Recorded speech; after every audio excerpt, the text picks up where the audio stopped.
Yeah, so today we're going to talk about diabetes, and is it possible to reverse diabetes? What should we be eating? What shouldn't we be eating?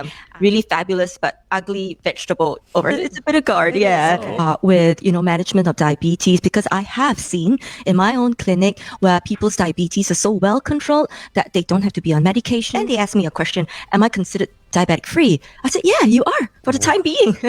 You can't tell if you're overweight from your blood, but you can tell if you've got high cholesterols or if you have diabetes. Yeah. And so a mix of 20% of brown rice with your regular rice.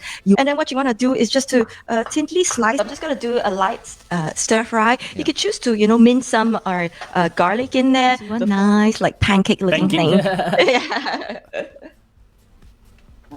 And this pan actually can act as a tamago pan. This is what I have actually done. Thank you very much for your time.